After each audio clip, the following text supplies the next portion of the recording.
오늘 하나님 말씀은 시편 91편 1절부터 4절까지입니다. 함께 읽겠습니다.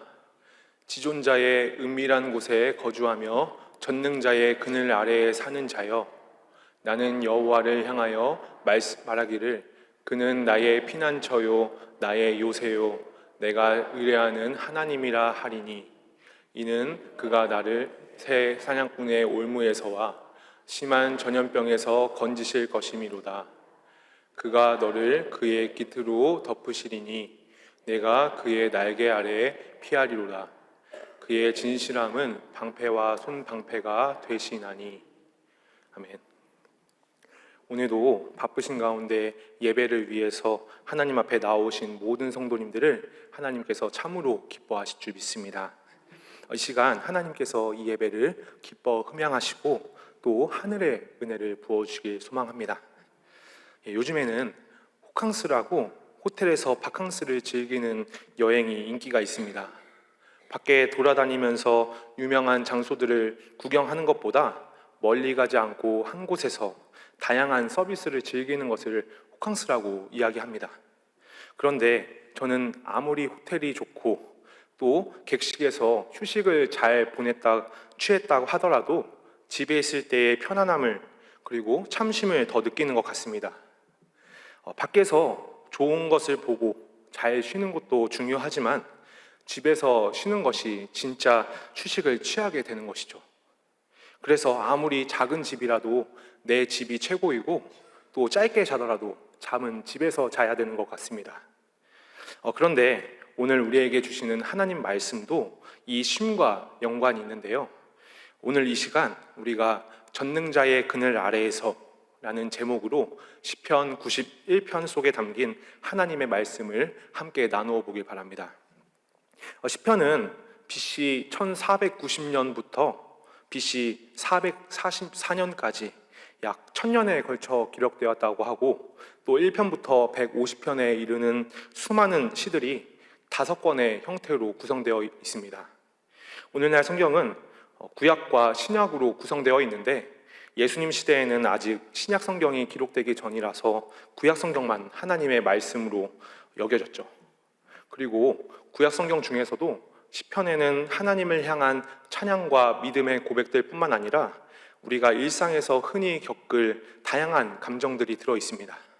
슬픔과 두려움, 심지어는 적을 향한 복수에 대한 이야기도 담겨 있죠. 희망과 기쁨, 찬양과 위로가 담겨 있어서 오랜 기간 동안 많은 사람들에게 사랑을 받아온 책입니다. 그래서 유대인들은 이 시편의 시들에 굉장히 익숙했습니다.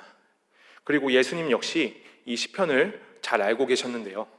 예수님께서는 시편 91편이 무슨 내용인지를 알고 계셨을 뿐만 아니라 본문에서 이야기하는 주인공이 바로 자신이심을 알고 계셨습니다. 그래서 광야에서 마귀의 시험을 당하실 때에도 이 말씀을 믿음으로 사단을 이기실 수 있으셨습니다. 누가복음 4장 9절부터 11절까지를 제가 읽겠습니다. 또 이끌고 예루살렘으로 가서 성전 꼭대기에 세우고 이르되, 네가 만일 하나님의 아들이거든 여기서 뛰어내리라. 기록되었으되 하나님이 너를 위하여 그 사자들을 명하사 너를 지키게 하시리라 하였고, 또한 그들이 손으로 너를 받들어 내 발이 돌에 부딪히지 않게 하시리라 하였느니라.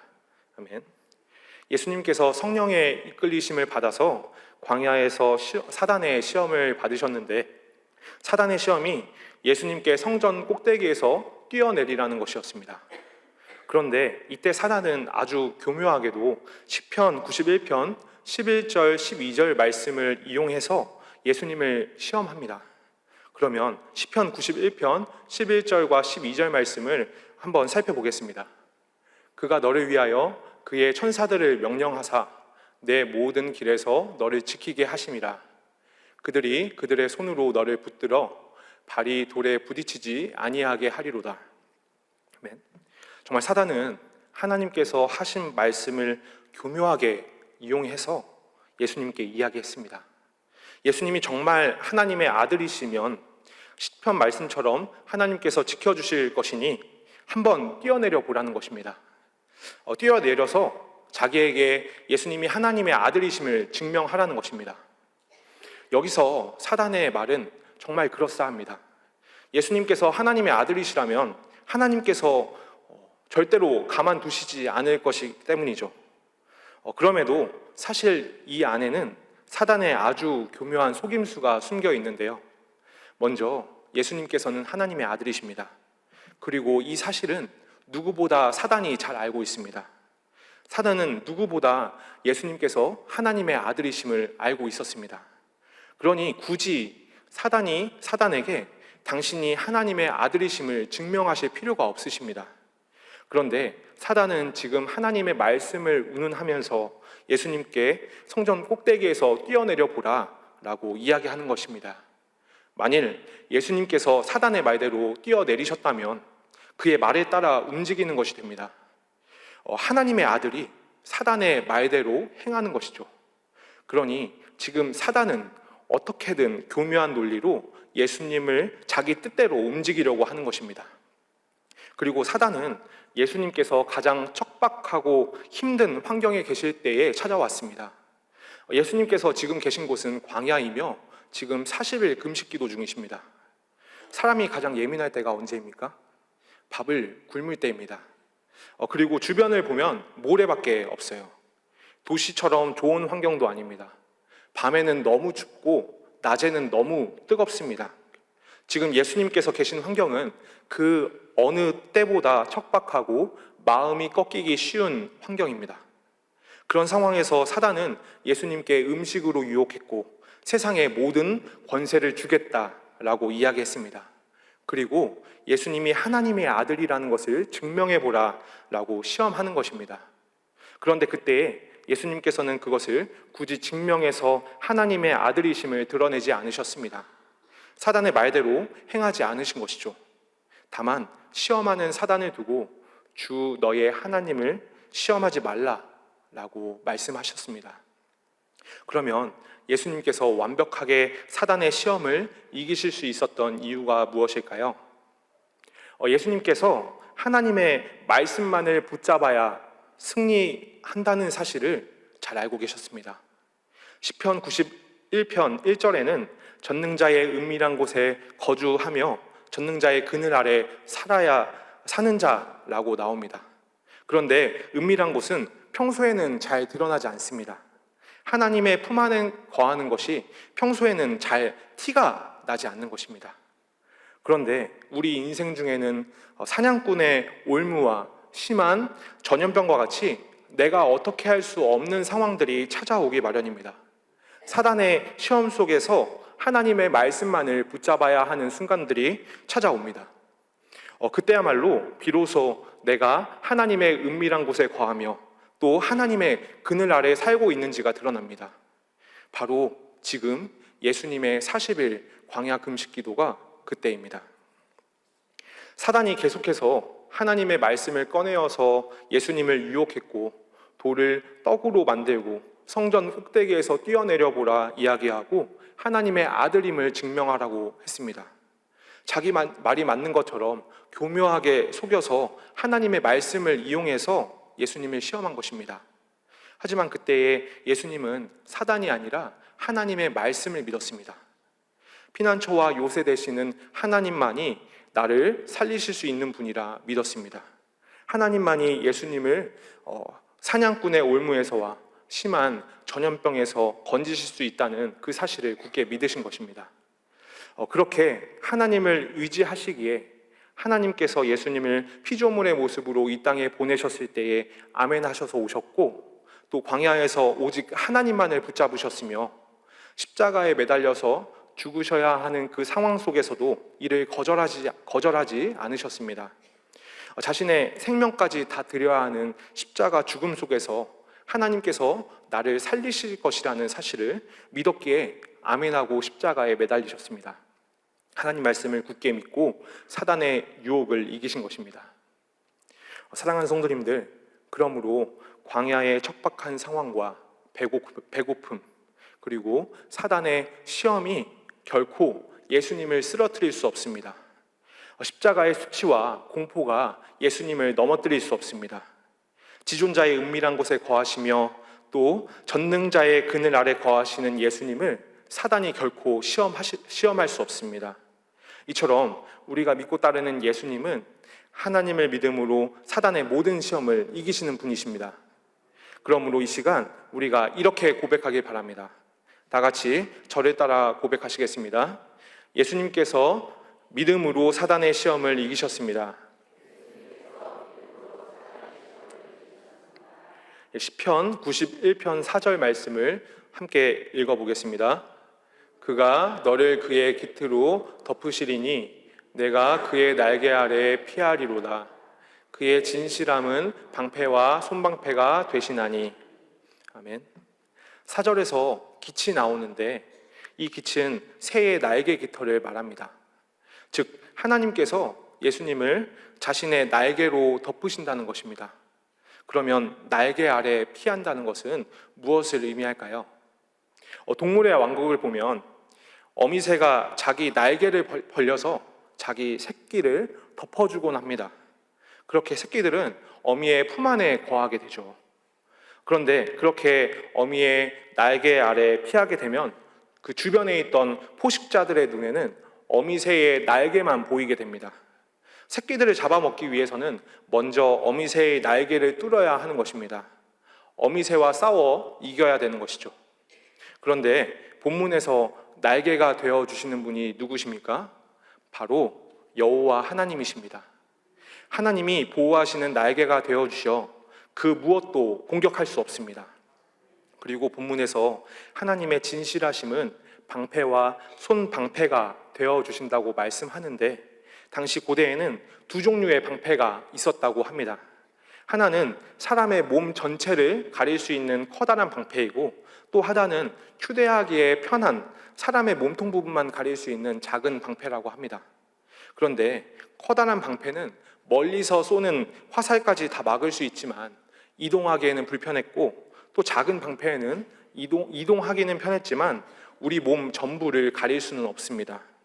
그러니 전쟁에 승리하기 위해서는 커다란 방패와 작은 방패 모두 필요한 것입니다. 그런데 본문에서 하나님의 진실하심은 예수님의 방패와 손방패가 되어주신다고 말씀합니다. 이것은 360도 모든 사각지대 없이 하나님께서 예수님을 늘 보호하시며 어떤 전쟁이든 승리케 하신다는 것을 이야기합니다. 그런데 이 말씀은 본래 예수님께만 해당되는 말씀이었습니다. 예수님께서만 하나님을 나의 피난처로 여기시고 어떤 상황 속에서도 하나님 말씀을 붙잡는 분이시기 때문입니다. 사단이 부는 어떤 바람에도 결코 넘어지지 않으시고 늘 하나님을 신뢰하시기 때문에 오직 예수님만이 이 말씀의 주인공이신 것이죠. 그러나 예수님을 믿는 자에게는 예수님께서 이루신 모든 것을 그대로 부어주십니다. 즉 예수님의 승리가 우리의 승리가 되고 예수님의 부활이 우리의 부활이 되는 것입니다. 이 약속을 잘 설명하는 고린도전서 15장 21절과 22절 말씀을 읽어보겠습니다. 사망이 한 사람으로 말미암았으니 죽은 자의 부활도 한 사람으로 말미암는도다. 아담 안에서 모든 사람이 죽은 것 같이 그리스도 안에서 모든 사람이 삶을 얻으리라. 아멘. 하나님께서는 아담의 죄로 인해서 모든 인류가 사망에 이른 것처럼 예수 그리스도 안에서 모든 사람이 부활을 얻을 것이라고 이야기하셨습니다. 즉 지금 우리가 예수님을 나의 구주로, 나의 피난처로 믿었기 때문에 예수님이 이루신 부활의 역사가 우리에게 전부 성취된다는 것입니다. 그러므로 오늘 시편 91편 1절에 나오는 전능자의 그늘은 예수 그리스도의 십자가 아래에서 우리에게 그대로 성취된 줄 믿습니다. 우리를 덮는 십자가의 그늘이 우리의 피난처가 되시고 또 요새가 되시며 올무와 전염병에서 건지시는 그 무엇보다 안전한 그늘이 되어주십니다. 하나님께서 당신의 날개와 방패로 늘 보호하시기 때문에 사단은 십자가 그늘 아래에 있는 우리를 결코 공격하지 못합니다. 사랑하는 성도님들, 이처럼 우리는 언제나 예수님의 십자가 그늘 아래 살아갑니다. 그 어떤 원수와 대적도 우리를 예수님의 그늘 아래서 벗어나게 하지 못합니다. 십자가의 그늘 아래서 우리는 가장 안전합니다. 이 시간 우리가 이 사실을 믿음으로 선포했으면 좋겠습니다. 예수님의 십자가 그늘 아래에서 우리는 가장 안전합니다. 룻기 1장 16절 말씀을 제가 읽겠습니다. 룻이 이르되 내게 어머니를 떠나며 어머니를 따르지 말고 돌아가라. 강권하지 마옵소서. 어머니께서 가시는 곳에 나도 가고 어머니께서 머무시는 곳에서 나도 머물겠나이다. 어머니의 백성이 나의 백성이 되고 어머니의 하나님이 나의 하나님이 되시리니. 아멘. 룻은 모압 여인으로 하나님을 모르는 이방 여인이었습니다. 그녀에게는 시어머니가 있었는데 바로 나오미입니다. 나오미에게는 남편과 두 아들이 있었지만 어느새 그들을 모두 잃게 되었고 며느리들만 남게 되었습니다. 그때 룻은 홀로 남은 시어머니를 버리지 않고 함께 그녀의 고향 유다 땅으로 향합니다. 누가 봐도 아무 소망이 없는 길을 택한 것입니다. 그때 룻은 시어머니를 따르며 그녀의 하나님을 나의 하나님이라고 고백합니다. 그렇게 고향을 떠나서 베들레헴을 향한 룻에게 어떠한 일이 일어났습니까? 보아스를 만나서 그가 자신의 기업 무는 자가 되었습니다. 기업을 무는 자는 당시에 집안의 남편이 죽게 되어서 더 이상 대를 이을 수 없게 되면 남편의 가장 가까운 친척들 중에 기업 물을 자가 되어서 집안의 자손을 이어주는 제도였습니다. 그런데 보아스 입장에서 기업 물을 자가 되는 것은 완전히 손해입니다. 나오미와 룻을 책임져야 되고 또 혹시나 보아스와 룻 사이에서 아이가 생긴다고 해도 그 아이가 내 아이가 되는 것이 아닙니다. 심지어 그 아이가 클 때까지 모든 비용을 다 책임져야 합니다. 그러니 당시에는 웬만하면 기업 물을 자가 되어서 한 가문을 책임지는 일을 피하려고 했습니다. 그런데 어떻게 룻에게 보아스가 기업 물을 자가 되는 그 기적 같은 일이 일어나게 되었을까요? 룻기 2장 10절과 12절 말씀을 함께 읽겠습니다.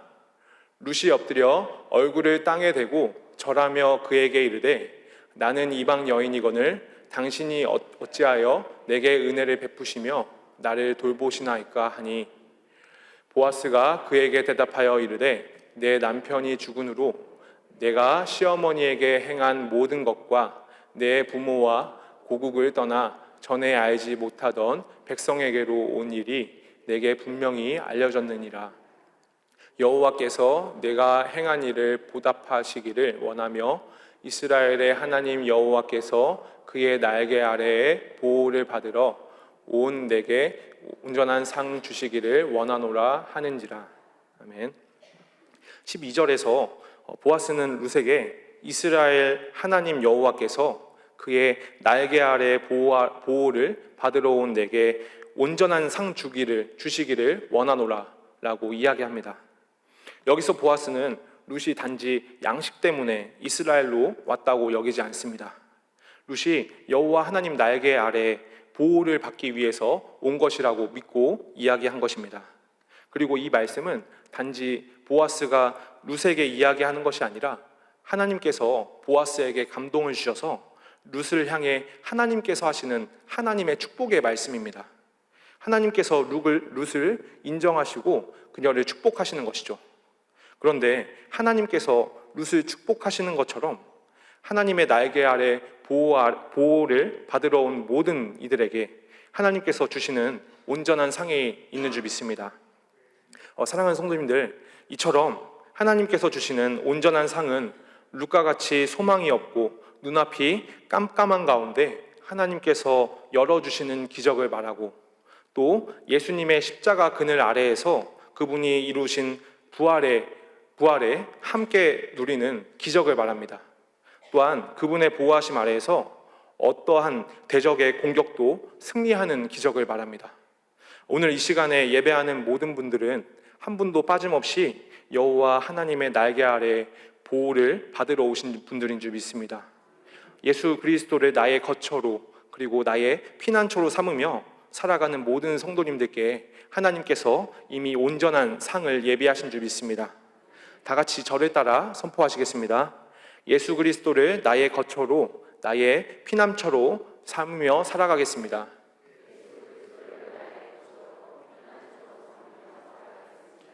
오늘은 우리가 전능자의 그늘 아래에서 라는 제목으로 시편 91편을 함께 나누어 보았습니다. 예수님께서 십자가 죽으심과 부활로 우리의 피난처가 되어 주셨습니다. 우리를 덮으신 예수님의 십자가 그늘이 우리에게 늘 승리와 부활이 되셨고 또 우리를 영원히 보호하시는 요새가 되어 주신 줄 믿습니다. 그리고 예수님을 나의 거처로 고백하며 그분의 날개 아래 거하러 오신 모든 성도님들께 하나님께서 온전한 상을 예비하신 줄 믿습니다. 마지막으로 선포하시겠습니다. 예수님께서 믿음으로 사단의 시험을 이기셨습니다. 예수님의 십자가 그늘 아래에서 우리는 가장 안전합니다. 예수 그리스도를 나의 거처로 피난처로 삼으며 살아가겠습니다.